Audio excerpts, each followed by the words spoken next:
bonjour à celles et ceux qui nous rejoignent. Immense plaisir de vous retrouver en ce vendredi 31 janvier. J'espère que tous les moments que vous avez passés à nos côtés depuis hier ont été fructueux. J'espère que voilà, vous avez fait avancer la réflexion sur tout un tas de thématiques qui ont été développées. En parlant de thématiques, nous allons bien en aborder une nouvelle.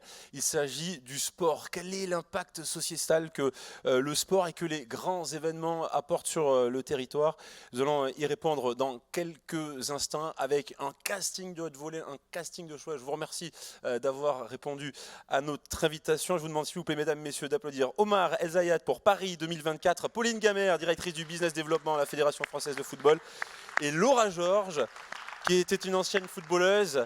2 titres de Ligue des Champions, 6 titres de championne de France, plus de 188 sélections en équipe de France. Laura, vous êtes désormais secrétaire générale à la Fédération française de football et vous êtes également ambassadrice de la team EDF. Merci infiniment d'être à nos côtés. La France compte 2,5 millions d'événements sportifs organisés chaque année. Au total, ce sont plus de 250 000 associations sportives qui œuvrent pour le développement du sport sur tout le territoire, soit 24% des associations françaises.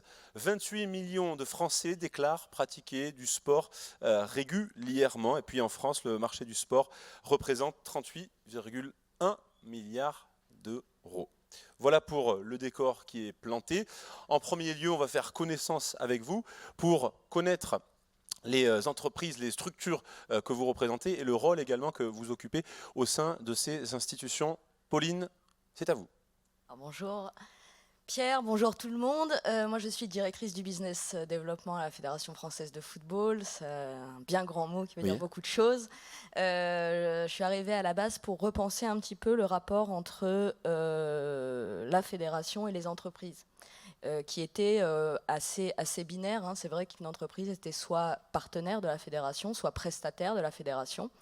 Et aujourd'hui, notamment avec la dynamique autour des nouvelles technologies et de l'innovation, il faut penser un peu différemment le rapport avec les entreprises et collaborer dès le départ sur les projets pour construire une relation win-win, même si on le dit souvent, il y a beaucoup de choses à construire avec les entreprises.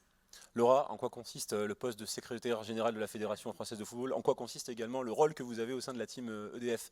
Alors moi j'ai une particularité, c'est que à mon jeune âge, je suis secrétaire générale de la fédération. Mais les choses bougent, c'est bien.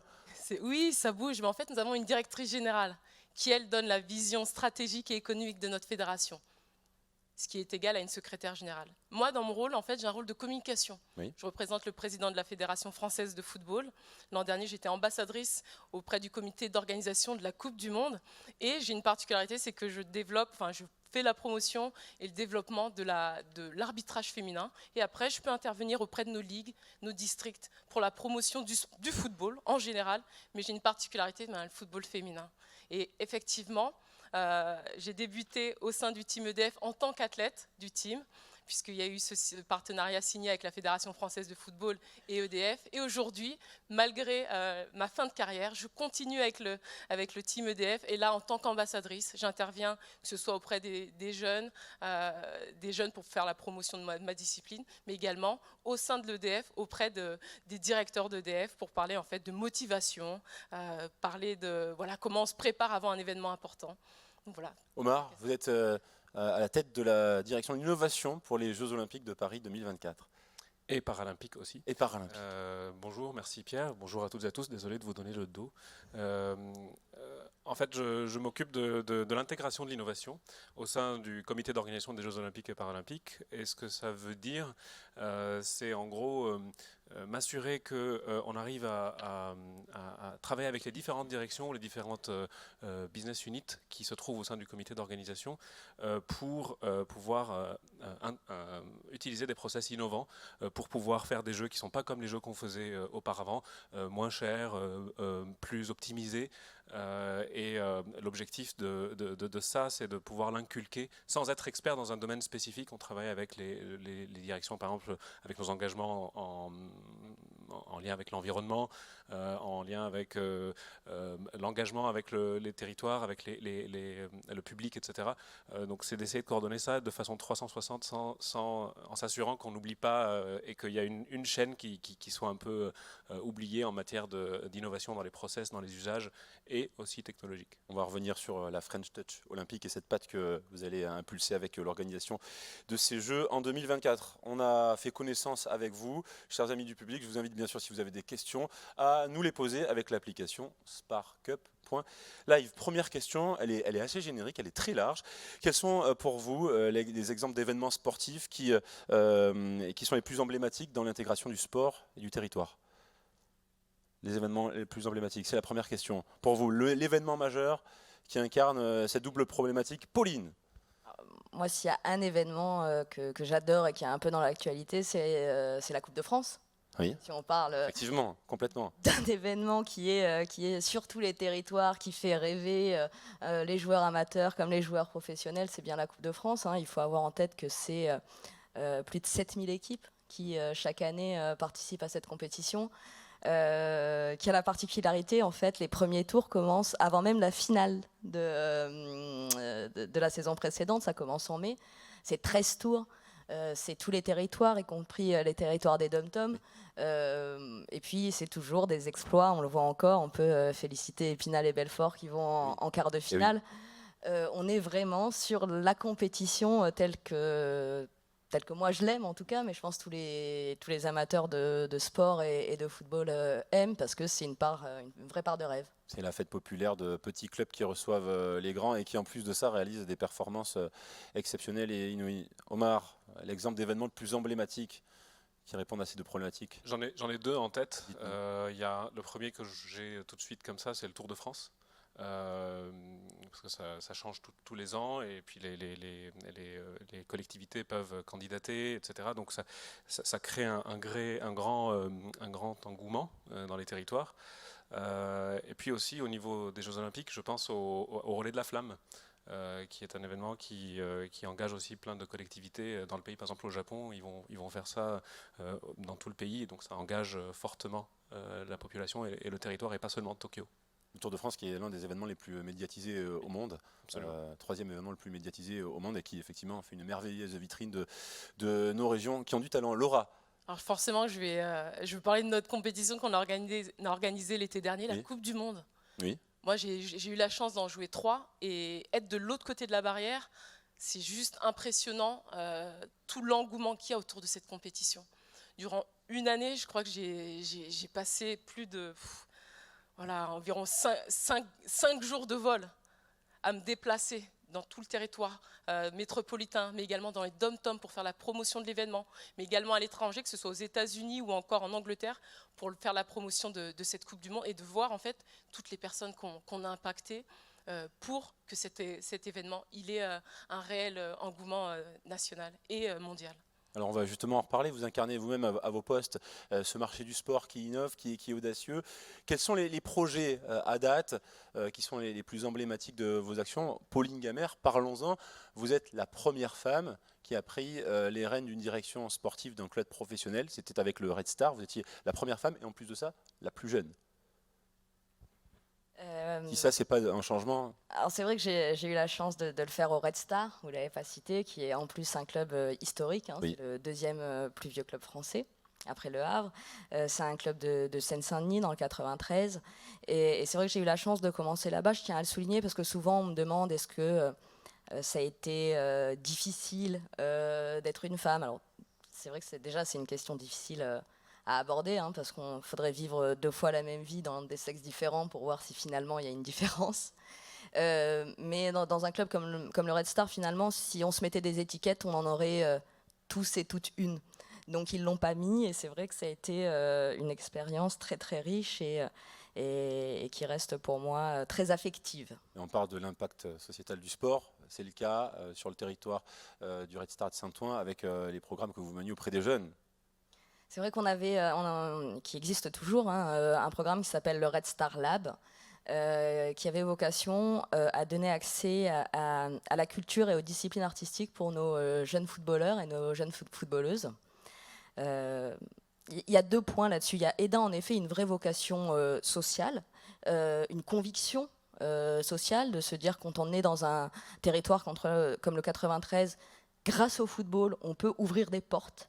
On peut permettre à ces gamins de faire de la musique, faire du théâtre, faire de la peinture. Et on parlait souvent de la frontière du périphérique, mais en fait, c'est aussi une frontière pour eux. La musique, c'est pas pour eux. La peinture, c'est pas pour eux.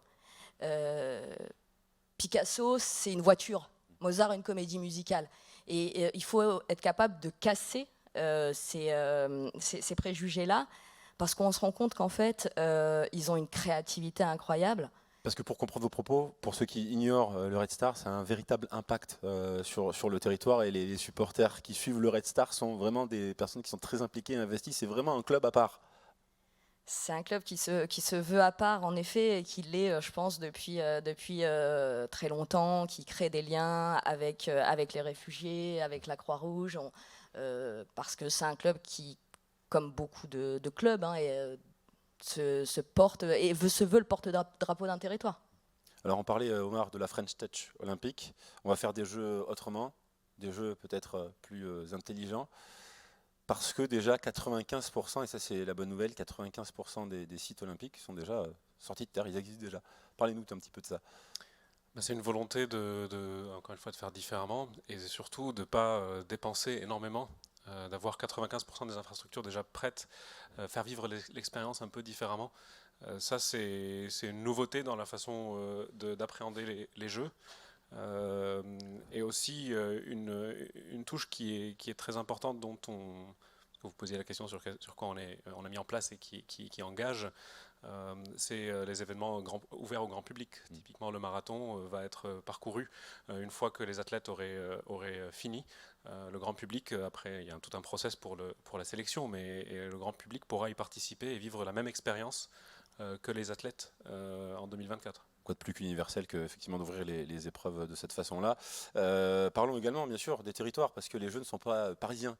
Bien au contraire, ils seront aussi bien en dom-tom qu'en métropole, avec un programme qui s'adresse à toutes les municipalités qui souhaitent devenir les ambassadeurs de ces Jeux Olympiques. Absolument. Déjà, il y a d'autres. Enfin, il y a Paris, c'est Paris 2024, mais il y a d'autres villes qui vont être hôtes de compétition. Alors on a pour la voile dans le sud de la France, si je ne m'abuse. Oui. Absolument. Et pour le surf, on ne sait pas encore. On attend la vague du CIO. Absolument, exactement. Mais voilà, l'objectif, c'est, il y a en plus de ça le label qui a été créé, qui s'appelle le label Terre de Jeux, qui récompense qui labellise les différentes communes qui mettent en place des actions pour faire du sport à leurs citoyens, ou mettre en place des infrastructures ou des programmes qui sont en lien avec le sport. Et du coup, c'est un peu une impulsion qui les fera fédérer, les ferait participer, parce qu'on veut que ce soit un événement qui, encore une fois, pas du tout que parisien, ou qui ne touche que des populations spécifiques. On va y revenir sur le programme Terre de Jeux. Laura, la Fédération française a bien sûr pour objectif de développer le foot féminin. Ça a été remarquable avec cette organisation en 2019 de la Coupe du Monde féminine. Vous, votre objectif, c'est effectivement de se déplacer sur le territoire et d'aller dans des villes qui s'impliquent à 100%. Parlez-nous du cas de Valenciennes qui a reçu l'année dernière la Coupe du Monde de football. C'est vrai que pour cette Coupe du Monde féminine, on a eu des remarques de personnes nous disant mais pourquoi Marseille n'accueille pas la Coupe du Monde? Pourquoi Bordeaux? Oui. En fait, pourquoi des villes mythiques du football français n'accueillent pas cette Coupe du Monde? Mais et là, c'est avec et là je représente notre comité d'organisation de la Coupe du Monde, qui s'est dit mais en fait pour que cette Coupe du Monde elle fonctionne, il faut que les villes qui accueillent cette Coupe du Monde aient cette envie de vraiment l'accueillir. On ne peut pas forcer les politiques à dire voilà, on va avoir cette Coupe du Monde, ça va être génial et il faut que vous y soyez. Non, on voulait vraiment que ce soit une volonté des villes. Et donc lorsqu'on a reçu les villes, il y a eu ce témoignage qui m'a marqué et qui me marque encore, c'était celui du maire de Valenciennes. Et il s'est dit voilà, moi si je viens aujourd'hui avec ma ville de Valenciennes, que très peu de gens connaissent à l'international, c'est parce qu'en fait, je veux que les gens soient fiers de participer à quelque chose de grand, quelque chose d'international. Parce qu'effectivement, lorsque vous pensez à des vacances, vous ne pensez pas forcément au nord. Et puis si on pense au nord, on pense à Lille ou à Lens. On ne pense pas à Et Valenciennes. le maire de Valenciennes s'est dit non, moi je veux rendre les gens fiers, de participer à quelque chose de plus grand que ce qu'on peut espérer. Un territoire qui se sent oublié et qui, avec la réception d'un événement majeur, devient fier de ce qu'il peut apporter, de ce qu'il peut contribuer au paysage sportif français. Exactement. La métropole de Valenciennes avait fait un boulot de s'ouvrir beaucoup plus en termes de, par exemple, de transport ou autre. Ils ont une nouvelle ligne de tramway, mais les gens n'étaient pas forcément au courant. Ne l'utilisaient pas forcément. Donc cette Coupe du Monde, c'était colorer en fait tout ce que la métropole commençait à mettre en avant. Et puis c'était aussi montrer que la métropole était active, que la métropole pouvait accueillir un bel événement. Et effectivement, ils se sont rendus compte que le public, enfin les commerçants, puisqu'ils ont été au contact des athlètes, notamment il y avait l'équipe d'Italie qui était à Valenciennes et qui, avant ces matchs, allait se balader dans la ville et aller au contact des gens. Et donc les Valenciennois se sont dit, ah oui, on fait vraiment partie de cette manifestation. Effectivement, cette Coupe du Monde, elle nous amène du trafic, elle nous amène des gens. Et là, actuellement, après cette Coupe du Monde, Valenciennes va travailler sur une manifestation, un festival musical. Alors qu'avant, ils avaient des réticences, mais en fait, ils se sont rendus compte que les partenaires, oui, étaient intéressés pour investir à Valenciennes. Et donc aujourd'hui, voilà ce que la Coupe du Monde a pu amener en tout cas à cette métropole, de se dire oui, on est capable d'organiser et d'accueillir le monde chez nous. Alors le sport, il revêt bien sûr un caractère universel, il a prouvé dans l'histoire. Paradoxalement, il y a des barrières à l'entrée, le coût des infrastructures, les mauvaises pratiques autour du sport. Comment rendre le sport plus accessible, et ce sur tout le territoire français? Pauline, vaste question. Je suis contente de commencer. La secrétaire générale va peut-être commencer. Alors je peux y aller aussi. Hein. Tu veux? Secrétaire général, allez-y Laura. On peut parler foot, mais là je veux quand même aussi faire parler de ce que EDF fait de bien. Parce que ce qui est intéressant, c'est quand on fait partie d'un team, je suis au contact de différents athlètes. Et EDF a un Aqua Challenge, c'est-à-dire que c'est un concours, c'est un challenge qui se déroule dans différentes villes en France et qui en fait pousse la population à aller nager en eau libre. Et donc du coup, c'est une manifestation qui est ouverte, qui est gratuite. Et ça permet à certaines personnes qui ont peut-être des réticences en disant mais si je m'investis dans ça a quel coût autre? Mais non, on laisse les gens et on se dit voilà, vous pouvez vous inscrire sur le site EDF et participer à cet événement. Pour revenir au football, on s'est rendu compte que certains parents n'ont pas forcément l'argent pour accompagner leurs enfants dans leurs études. Aujourd'hui, on permet à des enfants dans des clubs d'avoir des soutiens scolaires, de faire appel à des nutritionnistes dans nos clubs, à que ce soit le club un lieu de vie, que ce ne soit pas juste vous jouez au foot et puis c'est tout. Non, on permet aux enfants d'être dans des situations où ils peuvent avoir accès à des gens qui leur permettent qui les accompagnent dans leurs études. Éduquer les sportifs, et donc ce accompagner. Soit beaucoup moins cher pour les parents. Et justement, Pauline, au sein de la Fédération française, vous menez une réflexion sur le colloque de la performance. Alors on pense performance, on porte tout de suite champion sportif de haut niveau. Non, pas du tout. Expliquez-nous un petit peu le principe. En effet, pour compléter, c'est vrai qu'on a de la chance avec le football, hein, l'accessibilité. Il suffit, on l'a tous fait, de mettre 2 cartables dans un jardin et de jouer au foot. On l'a fait même dans une cuisine ou entre la télé et le canapé. Mais il y a cette volonté, malgré tout, aussi à la fédération de travailler sur la diversité des pratiques. Donc on parle beaucoup du football, mais on investit sur le futsal, sur des terrains de futsal extérieurs. On investit sur le football en marchant pour que des personnes un peu plus âgées ou qui commencent à avoir mal aux genoux puissent continuer à pratiquer le football. On travaille sur le foot fitness. C'est-à-dire qu'à un moment, il y a cette volonté de se dire on doit être capable de toucher tous les publics à partir de 5 ans, mais le plus tard possible, parce qu'on sait que l'accès à la pratique, il est aussi essentiel d'un point de vue santé, tout simplement. Et en étant un des sports le plus populaire au monde, on a quand même cette vocation et cette ambition de permettre à chacun de pouvoir continuer à développer sa pratique. Et en effet, au sein du centre de la performance, il y a cette volonté-là également de dire aujourd'hui comment... pour être performant, mais pour être bien dans son corps, on va travailler sur la nutrition, sur le sommeil, sur la récupération, sur la prévention des blessures. Ça fait partie aussi de notre vocation en tant que fédération. La littérature scientifique sur sur le sport et sur le bien-être, elle est très vaste. Et on essaie un petit peu de la vulgariser, de la simplifier pour permettre aussi bien à un club professionnel, mais aussi à un amateur de dimanche, d'arriver à être dans les meilleures conditions avec son petit-déj ou son repas d'avant-match. Omar, on a parlé de cette volonté de faire autrement, on parle d'innovation et j'ai eu une question justement par rapport à cela. Est-ce que l'innovation conduit à cette question que j'allais vous poser concernant la politique de recrutement des bénévoles? On nous pose la question quand et comment allez-vous recruter les bénévoles pour les Olympiques? Alors déjà, allez-vous en recruter? Déjà, la question. Est-ce que c'est un moyen d'intégration? Allez-y. C'est en cours d'élaboration Oui. de la stratégie de comment on va faire, mais en tout cas, il y aura 50 000 volontaires qui vont être là pour assurer la livraison des gens. C'est énorme, 50 000 volontaires qui vont être présents là. Donc à date, ce qu'on est en train de faire, c'est de construire ce programme-là.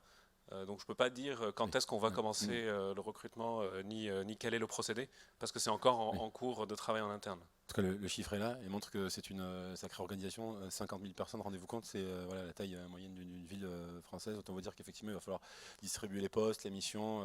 C'est tout un cadrage mais une chose est importante, en tout cas, c'est que les collaborateurs de Paris 2024 ont la possibilité de participer d'ici les Jeux à des événements en tant que bénévole pour justement comprendre comment ça se met en place. Donc ça, c'est une des premières briques sur lesquelles on travaille, mais le reste, bien sûr, n'est pas encore figé ni finalisé. On nous pose encore des questions, on peut globalement vous les poser à tous. On nous parle des JO bien sûr, mais on peut vous la poser à tous les trois. La mixité dans le sport et le développement du sport féminin seront-ils les thèmes pour les JO 2024 et finalement seront-ils le thème du développement du sport français? D'abord vous, Omar, peut-être? C'est clairement une priorité, le sport féminin pour les Jeux de Paris. Ça, c'est indéniable. Et plusieurs actions sont lancées à date par différentes directions, justement pour enlever pour aider à cette mixité-là, notamment à partir de la semaine prochaine, il y a la semaine olympique et paralympique où plusieurs personnes se rendent dans les établissements pour essayer de mobiliser dans les écoles les élèves pour les aider sur ce sujet-là, et du coup la partie mixité est adressée là-dessus naturellement. Laura, le sport féminin en mouvement, vous êtes concernée et vous disiez justement par rapport à votre expérience qu'il y a eu un avant et un après 2011 sur notamment le football et votre participation à la Coupe du Monde. Ouais, c'est vrai que depuis 2011, il y a eu vraiment du chemin. Oui. On était à quoi? En 2011, 50 000 licenciés. Aujourd'hui, on a plus de 149 000 joueuses. Donc, c'est juste énorme. Lorsque vous dites est-ce qu'en 2024, on sera sur la thème de la mixité? La question a été posée. J'espère qu'on ne sera pas sur ce thème-là. Parce que ça voudrait dire qu'on a pris du temps et que ce n'est pas encore ancré. J'espère qu'actuellement on va résoudre et que ça va juste être, oui, c'est naturel qu'il y ait de la mixité et oui, qu'on mette les femmes en avant, peut-être plus en avant que certains hommes, peu importe, mais j'espère que ça sera déjà ancré. On voit l'engouement au niveau des chiffres, notamment des audiences de télévision qui caracolent en tête, on va dire en 2019, des programmes les plus regardés. Je crois que la Coupe du Monde féminine, le match d'ouverture d'équipe de France a été l'un des moments les plus regardés sur le paysage audiovisuel français. Ça traduit un engouement, ça traduit un petit peu l'évolution des mentalités. D'ailleurs, vous qui avez commencé à la fin des années 90, quand vous aviez le ballon sur le terrain, vous avez vu les changements, quels sont-ils d'ailleurs? Parlez-nous de cet impact-là, de ce changement, ce bouleversement, j'imagine, à la fois dans les pratiques, mais également dans les mentalités. Quand vous êtes lancé dans le foot, on vous a dit, mais attendez, mais peut-être qu'est-ce que vous avez à faire là-dedans? Je ne sais pas quelles sont les réactions qui ont été faites au début et maintenant qui ont évolué, je suppose. Bon, les réactions, elles sont nombreuses. C'est-à-dire que les gens n'imaginaient même pas les filles jouer au foot. Donc quand on disait qu'on jouait au foot, on disait, mais en fait, tu ne ressembles pas à un garçon. Donc les gens avaient l'image que les filles ressemblaient à des garçons lorsqu'elles jouent au foot. Aujourd'hui, je pense que les gens ont déjà vu des filles. Je suis encore quand même étonnée après la Coupe du Monde que les gens me disent, ah, j'ai découvert le foot grâce à la Coupe du Monde. Je suis un peu étonnée. Mais bon, au moins, ça, c'était positif. Et effectivement, durant la Coupe du Monde, oui, il y a eu un engouement populaire. Il faut savoir que durant un mois de compétition, il y a eu plus de 1000 articles écrits. On a fait la une de l'équipe plus de 11 fois. Alors que la dernière fois qu'il y a eu la couverture de l'équipe, c'était juste exceptionnel d'avoir une joueuse ou une femme sur l'équipe. En un mois, on a eu 11. on a eu 11 couvertures. On a eu des records d'audience. On a eu 58 millions de téléspectateurs pour un France-Brésil à travers le monde. C'était juste exceptionnel. C'était un des records d'audience pour un match de foot féminin. On parle de l'équipe qui justement a consacré une interview à la capitaine de l'équipe de France de football aujourd'hui. Pauline, le sport féminin, le foot féminin. Je partage l'enthousiasme, même si je pense qu'il faut être vigilant. Et en effet, ça ne sera pas une question dans 5 ans si on continue à travailler. Et c'est vrai que la couverture médiatique est assez incroyable, mais il faut aussi être attentif à la manière dont c'est couvert. Moi, je suis toujours un petit peu étonnée des questions des journalistes qui vont dire qu'elle est sympathique, la joueuse, et comment elle se sent, et quelle émotion elle ressent. On parle beaucoup moins de la performance de la joueuse. Et moi, je trouve qu'on atteindra vraiment la mixité quand on parlera d'un match de football d'une joueuse de la même manière dont on parle d'un match de football d'un joueur. Et je pense qu'on n'est pas encore là. Donc j'en appelle aux médias et aux journalistes, vous avez raison, effectivement, pour avoir une couverture. La profession qui doit évoluer sur le sujet. Ça, on est bien sûr d'accord là-dessus. On a parlé d'impact sociétal, on a parlé également de territoire. Parlons de l'innovation. Comment est-ce que vous accompagnez notamment les startups, vous au sein des fédérations, vous au sein de Paris 2024? Comment fera-t-on d'ailleurs si on décide de vouloir travailler, de s'engager auprès des JO, qu'on ait une TPE ou une PME? Comment doit-on faire? Racontez-nous un petit peu comment vous allez accompagner. D'ailleurs, rappelons, vous, Omar, vous étiez directeur du Tremplin. C'est un incubateur dédié aux startups qui sont dans le sport. Parlez-nous un petit peu de la première question, voilà, sera dédiée aux JO, et la deuxième, nous parler un petit peu de cet écosystème des startups dans le sport. Très bien. Comment collaborer avec les Jeux Olympiques, si on a une startup ou une TPE? Plusieurs choses sont déjà lancées. La première, il y a 2 plateformes qui existent, une qui s'appelle Entreprise 2024 et l'autre qui s'appelle ESS 2024. L'objectif, c'est de permettre à des entreprises de petite et taille moyenne de candidater sur ces plateformes-là avec toute une explication sur comment répondre à des appels d'offres, comment cela fonctionne, etc.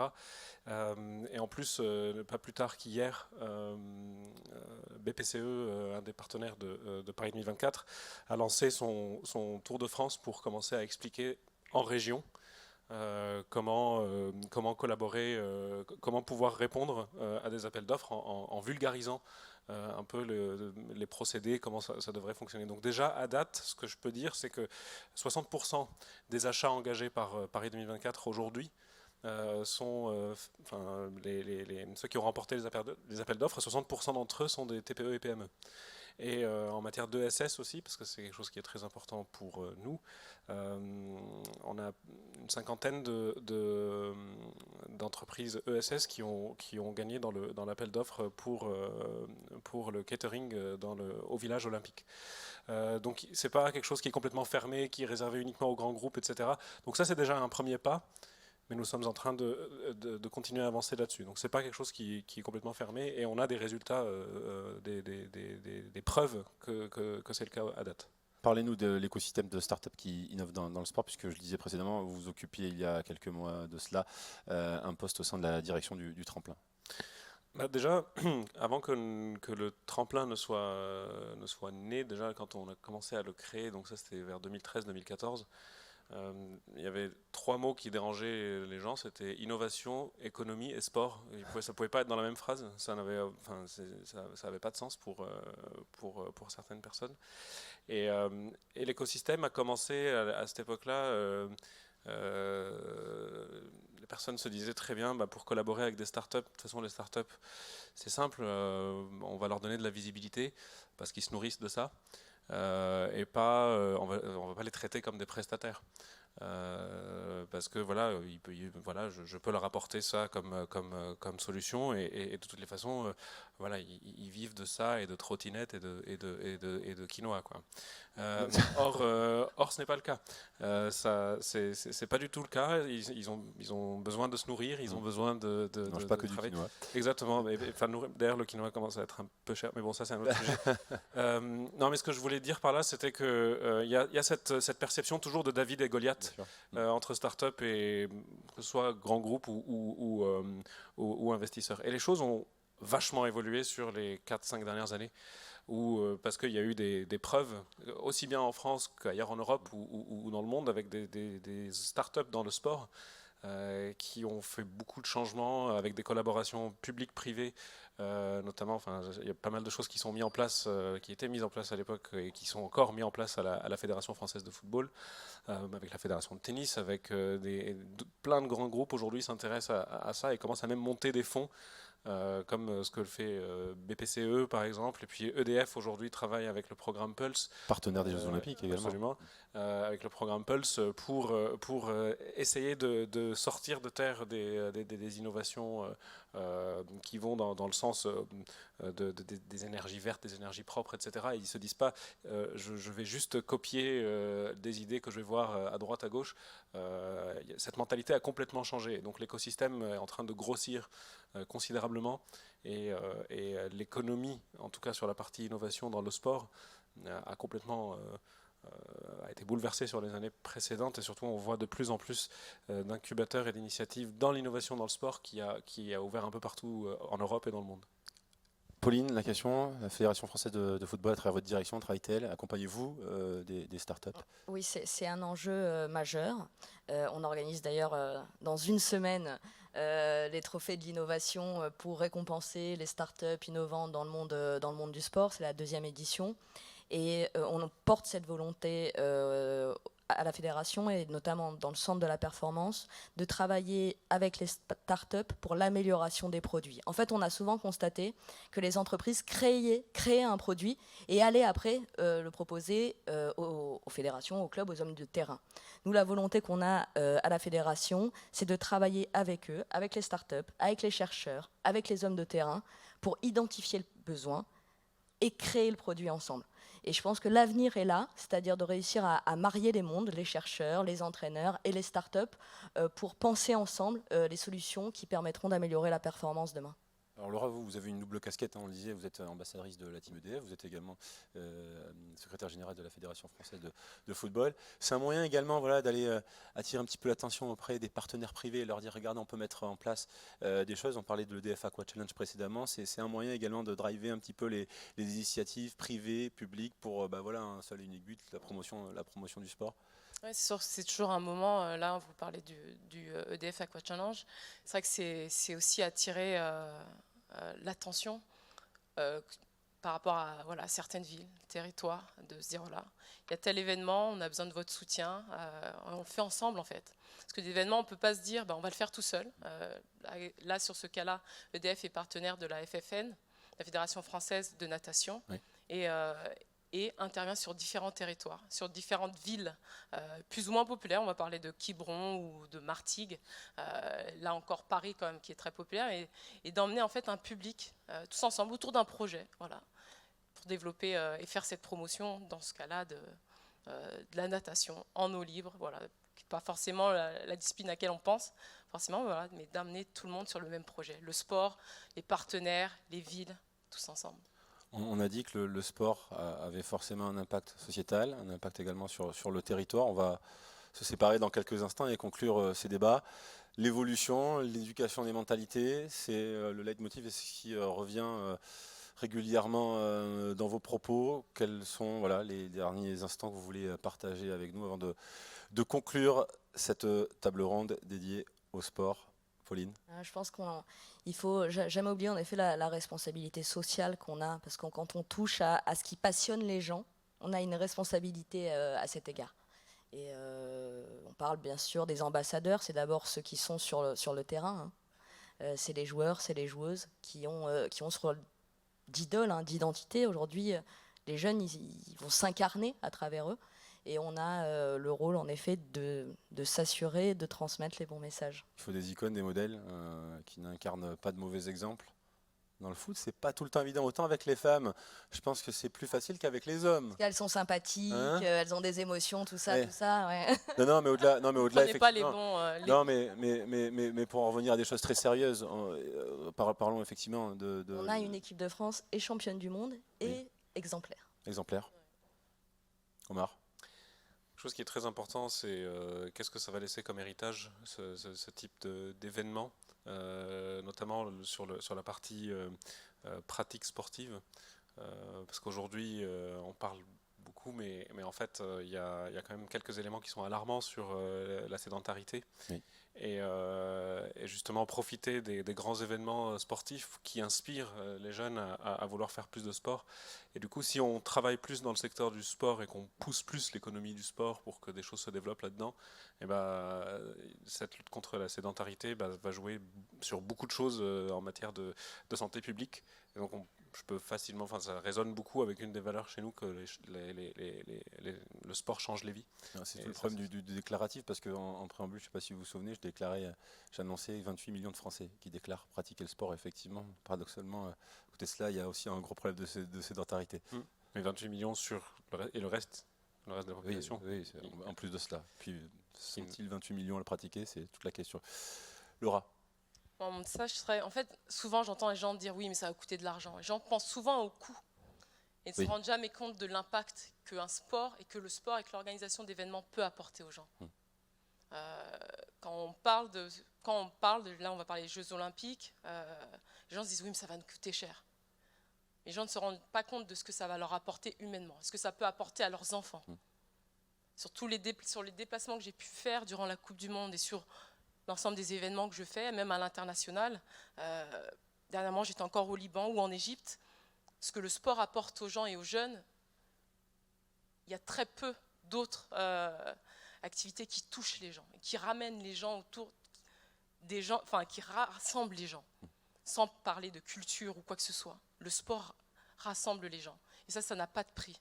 Et pour en revenir au pays où vous êtes allé, c'est pour apporter le sport dans les écoles. Notamment le sport dans les écoles avec la FIFA, avec la Fédération internationale de football. Parce qu'en fait, on se rend compte que, par exemple, dans le cas du football au Liban, les filles ne jouent pas à l'extérieur de leur maison ou dehors. Elles jouent au foot dans les écoles. C'est leur lieu où elles peuvent s'exprimer. Et le sport permet à ces filles, en tout cas, de se sentir à l'aise, de se sentir reconnues. Et ça, les gens doivent mesurer le fait qu'en fait, grâce au sport, on permet à des gens de... Voilà, beaucoup plus d'inclusion. Et on parle d'handicap, et ça va être un thème très important pour les Jeux Olympiques en France, d'avoir plus d'accessibilité pour les gens en situation de handicap, d'avoir des villes beaucoup plus accessibles pour l'ensemble de notre population. Parce qu'en fait, on ne s'en rend pas compte. Tant qu'on n'est pas handicapé, on se dit « ah, tout va bien ». Non. Il y a encore une réalité à Paris. Toutes nos rues, toutes nos villes ne sont pas forcément accessibles pour tout le monde. Nos métros, entre autres. Et ça, j'espère qu'en tout cas, le sport et peut-être l'événement qu'on va organiser, ces Jeux Olympiques vont permettre de se rendre compte, non, il faut parler à tout le monde et à la planète. Et en l'accueillant, oui, il faudra répondre à ces problématiques-là. Merci à tous les trois pour vos témoignages sur ces propos que nous allons nous quitter. Merci Laura Georges, merci Pauline Gamère, merci Omar Zayed. Vous pouvez les applaudir s'il vous plaît. Et vous pouvez également vous applaudir pour votre présence. Vous étiez plus de 10 000 visiteurs à nous rejoindre pour la 5e édition de la Madi Keynote. Merci à toutes les équipes de Madines, merci à toutes les équipes techniques qui nous ont rejoints pour ces sommets d'innovation qui, on l'espère, vous ont plu. On quitte effectivement cette salle, mais on continue bien sûr à partager tout au long de ce 104, de ce lieu exceptionnel, de ce lieu où les cultures se côtoient. Excellente fin de journée à vous et très bon week-end. À l'année prochaine.